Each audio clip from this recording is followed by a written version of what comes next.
श्री शिवाय नमस्तुभ्यम। हर हर महादेव। दोस्तों, आप सभी लोग जानते हैं कि 7 सितंबर 2025 यानी रविवार को पड़ रही है भाद्रपद महीने की पूर्णिमा तिथि। और दोस्तों, ये वो तिथि है जो भाद्रपद महीने में पड़ने वाली सबसे बड़ी तिथि है, क्योंकि यह रविवार के दिन पड़ रही है और इसका बहुत ही बड़ा और विशेष महत्व होता है। पूज्य गुरु जी ने कहा है, अगर कभी भी मौका लग जाए और भाद्रपद महीने की पूर्णिमा तिथि रविवार को पड़ जाए तो आप लोगों को एक दीपक वाला उपाय तो अवश्य ही करना चाहिए। इन दोनों का संयोग बहुत ही कम आता है और इस दिन दीपदान करना बहुत ही शुभ माना जाता है। और दोस्तों, पूज्य गुरुजी ने अपनी शिव महापुराण की कथा में बताया है, इस दिन आपको एक दीपक वाला उपाय तो अवश्य ही करना चाहिए, क्योंकि ऐसा दिन पूरे साल में सिर्फ एक ही बार आता है। और दोस्तों, आप सभी लोग जानते हो कि पूर्णिमा का अगर सबसे बड़ा कोई उपाय है तो वो एक दीपक वाला उपाय है। तो दोस्तों, इस पूर्णिमा के दिन आप लोगों को इस एक दीपक वाले उपाय को जरूर करना है। बहुत सारे लोग होंगे जिन लोगों ने इस उपाय को न किया हो, मतलब पूरा साल निकल गया और उन्होंने किसी भी दिन इस एक दीपक वाले उपाय को न किया हो। पर दोस्तों, आपके पास एक आखिरी मौका बचा हुआ है जो कि 7 सितंबर के दिन है। तो इस दिन आप लोगों को इस वाले उपाय को जरूर कर लेना है। भले ही आपने पूरे साल भर इस उपाय को ना किया हो, पर अगर आपने इस भाद्रपद महीने के रविवार के दिन अगर इस वाले उपाय को कर लिया तो आपको इस उपाय को करने का वो फल मिलेगा जिसकी आपने कभी कल्पना भी नहीं करी होगी। इसीलिए आप लोग इस वाले उपाय को एक बार जरूर कर लेना, ताकि आप लोगों के हाथ से यह मौका ना जा सके और आपको इस उपाय को करने का फल मिल सके। दोस्तों, यह उपाय पंडित जी ने अपनी अभी की ही शिव महापुराण की कथा में बताया है। इस उपाय को आज हम आपको बहुत अच्छे से समझाने वाले हैं। इस वीडियो को देखने के बाद इस उपाय को समझने के लिए आपको कोई और वीडियो को देखने की जरूरत नहीं पड़ेगी। तो चलिए दोस्तों, उपाय को शुरू करते हैं। देखिए, यह इस भाद्रपद महीने के रविवार के दिन यह इतना खास होता है, इतना महत्वपूर्ण होता है। देखा गया है कभी कभी बड़े बड़े पूजा पाठ अनुष्ठान से जो मनोकामना पूर्ण नहीं होते, वो इस भाद्रपद महीने के पूर्णिमा के दिन एक छोटे से उपाय करने से ही आपकी मनोकामना पूर्ण हो जाती है। और बहुत सारे लोगों ने इस उपाय को किया भी है और उनको इस उपाय को करने का फल भी जरूर मिला है। अगर आप लोग भी इस उपाय को भाद्रपद पूर्णिमा के दिन करना चाहते हैं तो आप इस उपाय को पहले अच्छे से समझ लेना, सुन लेना, उसके बाद करना। आपको इस उपाय का फल जरूर मिलेगा और इस उपाय को कर लेने से आपके घर में चाहे किसी भी प्रकार की दुख और समस्या क्यों ना चल रही हो, आपको उसका कारण भी नहीं पता है कि भाई यह समस्या किस कारण से चल रही है। उसका कुछ भी कारण हो सकता है, जैसे पितृदोष हो सकता है या किसी भी तरह का मंगल दोष भी हो सकता है। तो इस दिन आप लोगों को ये वाला उपाय कर लेना है। ये एक ऐसा उपाय है जिस उपाय को अगर किसी विशेष दिन पर किया जाए तो भाई उस विशेष दिन का जो है वह तो हमें मिलता ही मिलता है, पर हमने उस दिन पर इस उपाय को किया है तो हमें उससे भी बड़ा फल मिलता है और फल बहुत जल्दी मिलता है, क्योंकि आप इस उपाय को बहुत ही बड़े और विशेष दिन पर कर रहे हो। तो चलिए अब उपाय के बारे में बात करते हैं, लेकिन उससे पहले आप लोगों को यह जानना आवश्यक है कि आखिर यह उपाय किस समय करना है, किसको करना है और कैसे करना है। तो चलिए हम आगे आपको वीडियो में एक एक करके बता देते हैं। लेकिन उससे पहले अगर आप लोग हमारे चैनल पर नए हैं तो हमारे चैनल को सब्सक्राइब कर लेना और इस वीडियो को लाइक करके कमेंट बॉक्स में श्री शिवाय नमस्तुभ्यम ओम नमः शिवाय जरूर टाइप कर देना। और अपने फायदे के लिए, गरीबी दूर करने के लिए इस वीडियो को पूरा देख कर जाना, तभी आपको लाभ की प्राप्ति होगी।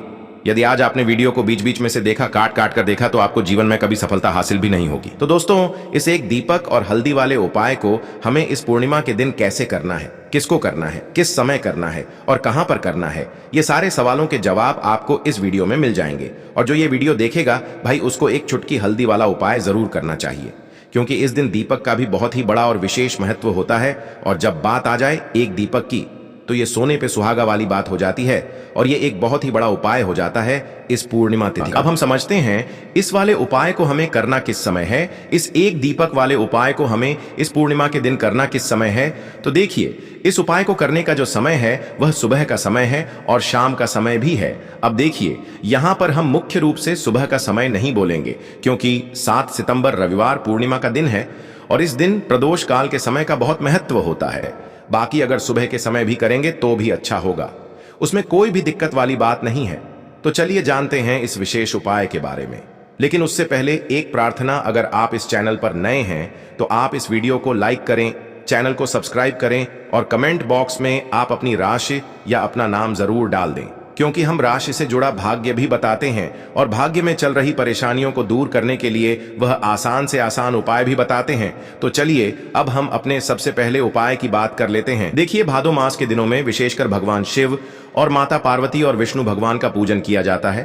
अब साथ ही साथ पूर्णिमा का दिन भी पड़ गया है, तो ऐसा समझ लीजिए आपके जीवन में धन भी आएगा, सुख भी आएगा, धन बढ़ेगा भी, और साथ ही साथ आपके जीवन के सारे संकटों को भगवान शिव जी दूर कर देंगे। तो चलिए सबसे पहले बात कर लेते हैं सबसे पहले उपाय की, जो कि पूर्णिमा वाले दिन आपको विशेष कर करना है। और इस उपाय को करने से आपकी कोई भी ऐसी इच्छा, कोई भी विश जो अभी तक अधूरी है, पूरी नहीं हो रही है, तो आपकी बड़ी से बड़ी विश और मनोकामना भी पूरी हो जाती है जब आप पूर्णिमा वाले दिन इस पहले उपाय को कर लेते हैं। तो देखिए, आप सभी जानते हैं कि श्री हरि विष्णु जो है, उन्हें तुलसी दल सबसे प्रिय है। बिना तुलसी माता के श्री हरि विष्णु अधूरे हैं और बिना तुलसी पत्तों के श्री हरि विष्णु का भोग अधूरा है। अब श्री हरि विष्णु को प्रसन्न करके आप अपनी किसी भी मनोकामना को पूरा कर सकते हैं, क्योंकि श्री हरि विष्णु प्रसन्न हो गए तो आपकी कोई भी विश और इच्छा, मनोकामना अधूरी नहीं रहेंगी। तो आपको तुलसी के 5 पत्ते लेने हैं। अब ये 5 तुलसी के पत्ते जो आपने लिए हैं, ये 5 तुलसी के पत्ते आपको श्री हरि विष्णु को अर्पित करने हैं, अपने घर के मंदिर में ही। ठीक है, ऐसा आपको करना है। आपके घर में श्री हरि विष्णु की कोई मूर्ति है, प्रतिमा है, वहां पर ये 5 तुलसी के पत्ते आप रखें और साथ ही साथ एक देसी घी का दीपक गोलबाती का आपको लगाना है और ओम नमो भगवते वासुदेवाय नमः इस मंत्र का आपको 11 बार जप करना है। देखो मंत्र कौन सा है, ओम नमो भगवते वासुदेवाय नमः।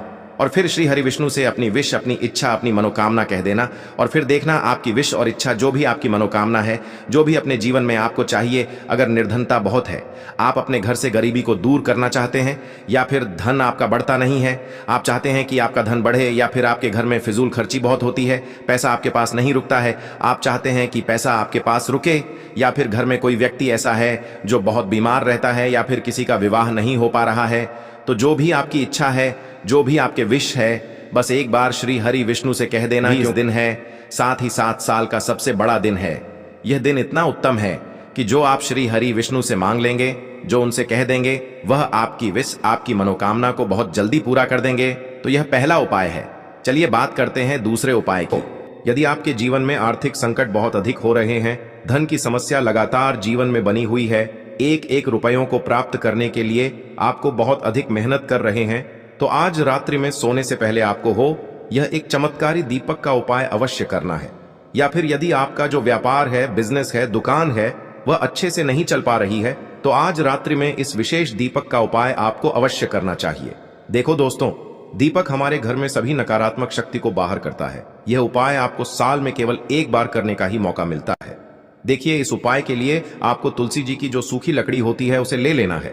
देखिए दोस्तों, यदि आपके पास पुरानी तुलसी जी की लकड़ी है तो उसे आप ले सकते हैं, और यदि आपके घर में तुलसी जी जो लकड़ी है वह सूखी हुई है तो उसकी लकड़ी आप तोड़ करके इस्तेमाल कर सकते हैं। लेकिन आपको ध्यान रखना है कि सूर्यास्त से पहले पहले ही आपको यह जो तुलसी जी की लकड़ी है इससे अवश्य ही तोड़ लेना है। तो इस उपाय के लिए आपको सबसे पहले तो एक मिट्टी का दीपक लेना होगा, चाहे तो आटे का दीपक भी ले सके, क्योंकि आटे का दीपक सभी दीपक में सर्वोत्तम माना गया है। इस दीपक के अंदर आपको शुद्ध घी का प्रयोग करना होगा और इससे दीपक के अंदर आपने जो तुलसी जी की लकड़ी ली है उसे भी रख देना है। लेकिन ये जो तुलसी जी की लकड़ी है, इसमें आपको चारों तरफ अच्छे से घी लगा लेना है। देखिए, गुरुजी ने बताया है कि जो तुलसी जी की लकड़ी है, यदि आप उपाय करते हैं और बहुत ही शीघ्रता से जल जाती है, तो इसके लिए आपको एक कार्य करना है। आपको थोड़ी सी रुई ले लेनी है और उस रुई को आपने जो तुलसी जी की लकड़ी ली है उस पर अच्छे से चारों तरफ लपेट देनी है। तुलसी जी की लकड़ी के ऊपर रुई लपेटने के बाद इसे आपको पूरा घी के अंदर डुबो लेना है। अब इसे आपको बाती के रूप में प्रयोग करना है। अब दोस्तों, इस दीपक को आपको प्रज्वलित कहाँ करना है? तो इस दीपक को आपको या तो भगवान विष्णु के सामने प्रज्वलित करना होगा, या फिर आपको भगवान श्री राम के सामने प्रज्वलित करना होगा, या फिर भगवान कृष्ण के सामने, यानी कि भगवान विष्णु के जो भी अवतार हैं उनके सामने आप ये दीपक प्रज्वलित कर सकते हैं, या फिर आप इस दीपक को माता तुलसी जी के सामने भी प्रज्वलित कर सकते हैं।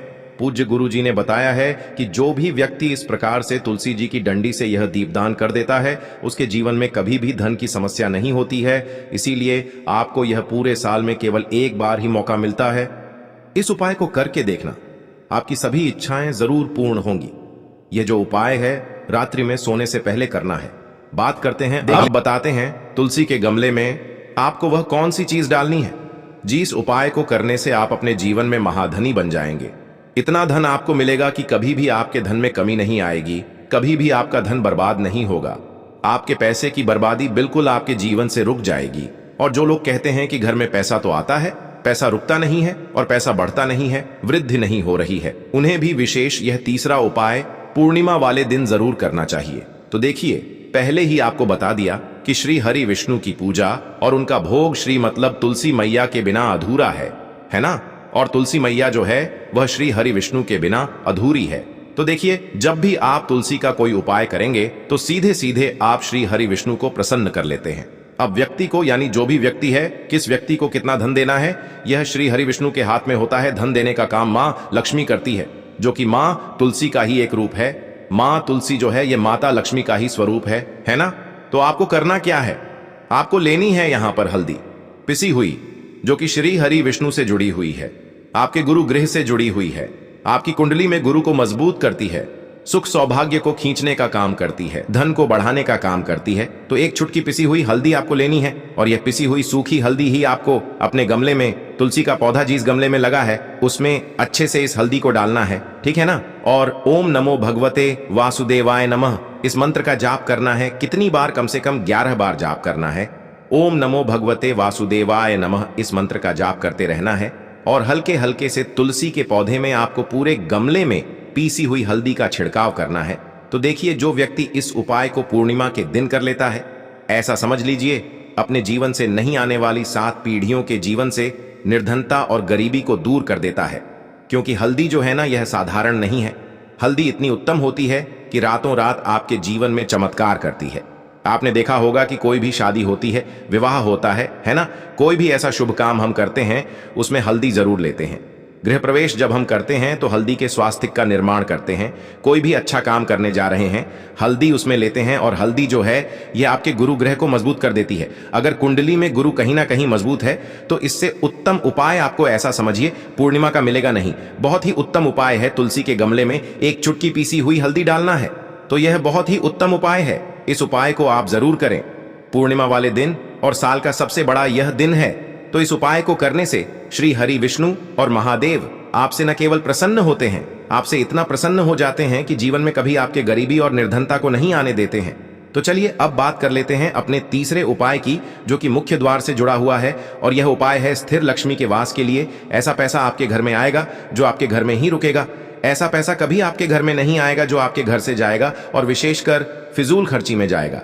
अब आधे से ज्यादा लोगों की यही समस्या होती है कि घर में पैसा तो आता है लेकिन बहुत जल्दी घर से चला जाता है या फिर फिजूल खर्ची में चला जाता है। तो धन की बर्बादी जिन लोगों के घर में हो रही है उन्हें विशेषकर यह तीसरा उपाय करना है। या जिन लोगों के पास बिल्कुल पैसा आना बंद हो गया है, सर पर लगातार कर्जा बढ़ रहा है, उन्हें भी यह विशेष तीसरा उपाय करना है। तो देखिए, आपको फिर से क्या लेना है, हल्दी लेनी है पीसी हुई, जो कि श्री हरि विष्णु से ही जुड़ी हुई है ना। पीसी हुई हल्दी लेनी है और थोड़ा सा पानी डालकर उसका गाढ़ा गाढ़ा आपको पेस्ट बना लेना है। अब इसी हल्दी से आपको अपने घर में स्वास्तिक बनाने हैं। कितने स्वास्तिक? एक स्वास्तिक आपको बनाना है अपनी तिजोरी पर, जिसमें आप पैसा रखते हैं। चाहे तो आप संदूक में रखते हैं, अलमारी में रखते हैं, जिस चीज में भी पैसा रखते हैं, बस वहां पर हल्दी से एक स्वास्तिक बनाना है। दूसरा स्वस्तिक आपको कहां बनाना है? अपने घर के मंदिर में, है ना। और 2 स्वस्तिक आपको बनाने हैं अपने घर के मुख्य द्वार पर बाहर की तरफ। हल्दी से 4 स्वास्तिक आपको बनाने हैं। 2 स्वास्तिक मुख्य द्वार पर बाहर की तरफ, एक तिजोरी पर, है ना, और एक अपने घर के मंदिर में। बस यह उपाय आपने अगर पूर्णिमा वाले दिन कर लिया तो देखिए, जो धन की तिजोरी है उसमें पैसा भरा रहेगा। कभी भी धन की तिजोरी धन से खाली नहीं होगी, क्योंकि जहां पर हल्दी का स्वस्तिक एक होता है वहां कभी धन की कमी नहीं होती है। हमेशा वहां पर धन की देवी माता लक्ष्मी वास करती हैं, क्योंकि हल्दी किससे जुड़ी हुई है? श्री हरि विष्णु से। और मां लक्ष्मी कहां होती है? जहां श्री हरि विष्णु वास करते हैं। अब बात करें कि आपके घर का मंदिर जो है उसमें अगर आप एक स्वास्तिक बनाते हैं तो आपके घर से ऊर्जा जो है, पूरे में ऊर्जा फैलती है ना। तो आपके घर में पॉजिटिव एनर्जी बढ़ती है, सकारात्मक ऊर्जा बढ़ाती है। जब आप अपने घर के मंदिर में हल्दी का स्वस्तिक बनाते हैं, आपके घर से बुरी शक्तियां, नेगेटिव एनर्जी जैसी चीजें बिल्कुल आपके घर में नहीं रुकती हैं। मुख्य द्वार तो इतना उत्तम होता है कि मुख्य द्वार से ही मां लक्ष्मी की नजर सबसे पहले आपके मुख्य द्वार पर ही पड़ती है। और मुख्य द्वार पर अगर आपने हल्दी के स्वस्तिक बना दिए तो मां लक्ष्मी देखते ही प्रसन्न हो जाती है, क्योंकि यह श्री हरि विष्णु से जुड़ी हुई है ना। और हल्दी के स्वास्तिक जहां पर जो व्यक्ति अपने घर के मुख्य द्वार पर बनाते हैं, ऐसा समझ लीजिए मां लक्ष्मी उनके घर में वास करती ही करती है, और कभी भी ऐसे घर को फिर छोड़कर नहीं जाती है। स्थिर लक्ष्मी का वास आपके घर में होगा। यह हल्दी के स्वास्तिक वाला उपाय पूर्णिमा के दिन बहुत ही उत्तम है। साथ ही साथ कोशिश करें कि इस दिन गाय माता को हरी घास अवश्य खिलाएं। अगर आपको हमारी ये वीडियो पसंद आई हो तो हमारे इस वीडियो को लाइक करें, चैनल को सब्सक्राइब करें, कमेंट बॉक्स में लिखे हर हर महादेव, जय मां लक्ष्मी। अब बात करते हैं अगले उपाय की। देखो, इस उपाय को आप सुबह से लेकर शाम तक कर सकते हैं। तो चलिए बरसते हैं उपाय की ओर। देखिए, इसके लिए आपको क्या करना है, एक काली मिर्च लेनी है। देखो, ध्यान से समझना, एक काली मिर्च लेनी है और ध्यान देना है कि काली मिर्च कहीं से भी खंडित नहीं होनी चाहिए।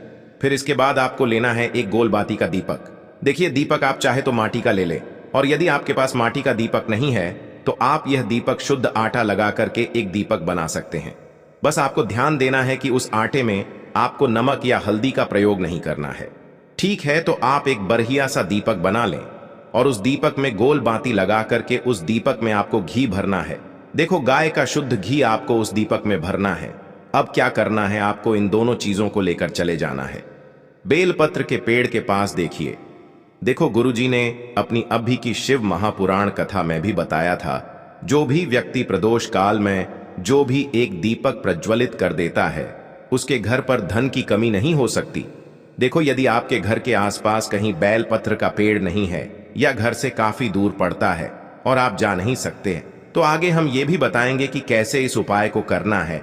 अगर बेलपत्र वृक्ष ना हो तो देखो, अब आपको प्रदोष काल में इन दोनों चीजों को लेकर चले जाए बेलपत्र के पेड़ के पास में। अब क्या करना है, सबसे पहले आपको उत्तर दिशा की ओर मुंह करके आपको खड़े हो जाना है और जो आप दीपक लेकर गए हैं उससे आपको बेलपत्र की जड़ में प्रज्वलित करना है। दीपक प्रज्वलित करने के बाद आपको एक काली मिर्च अपनी हथेली पर रखना है और बेलपत्र के पेड़ का आपको 5 बार परिक्रमा लगा लेना है। और यदि आप परिक्रमा बेलपत्र के पेड़ का नहीं लगा सकते हैं तो आपको दीपक को चारों ओर कुछ इस तरह से क्लॉकवाइज 5 बार घुमा देना है, मतलब आरती करना है। और घुमाने के बाद आपको उसी काली मिर्च को दीपक में डाल देना है और वहीं पर बैठकर हाथ जोड़ करके आंख बंद करके आपको जो भी आपके जीवन में समस्याएं हैं, घर से लक्ष्मी जी का निवास नहीं है, घर में लक्ष्मी जी प्रवेश नहीं कर रही है, और भी जीवन में जो भी समस्याएं हैं, तो उस समय आपको विनती करनी है। ठीक है, अब इसके बाद यदि आपके घर के आसपास कहीं बेलपत्री का पेड़ नहीं है तो आपको इन सब चीजों को लेकर चले जाना है शंकर जी के मंदिर में। और शिव जी के मंदिर पहुंचकर आपको क्या करना है, आपको इसी एक दीपक को आपको शंकर जी के मंदिर की जो चौखट होती है ना, वहां पर आपको इस दीपक को जलाना है। और दीपक जलाते समय आपका मुख उत्तर दिशा की ओर होना चाहिए। दीपक जलाने के बाद आपको क्या करना है, एक काली मिर्च अपनी हथेली पर रखना है और आपके जीवन में जो भी समस्याएं हैं, चाहे वो समस्या परिवार को लेकर हो या फिर धन को लेकर हो, वो अपनी वह समस्या बोलनी है। और बोलने के बाद आप उसी काली मिर्च को दीपक में डाल देना है और आपकी कामना पूर्ण हो जाए, घर में लक्ष्मी जी का निवास हो, ऐसी कामना आपको कर लेनी है। देखिए, शंकर जी की मंदिर की जो चौखट होती है ना, उसमें 33 कोटि देवी देवता निवास करते हैं। यदि आप वहां पर दीपक जलाते हैं तो इससे भगवान शिव तो प्रसन्न होते ही है, साथ ही आपको 33 कोटि देवी देवताओं का आशीर्वाद प्राप्त होता है और वह सभी प्रसन्न होते हैं जिनकी आशीर्वाद से आपकी कामना 100% पूरी होती है। तो आप ये उपाय जरूर करिएगा। आप बहुत ही छोटा सा उपाय है, करके देखिएगा। देखिए, अब हम जान लेते हैं गुरु जी द्वारा बताए गए दूसरे उपाय के बारे में। इस उपाय के लिए आपको मात्र 2 लौंग लेनी होगी, यानी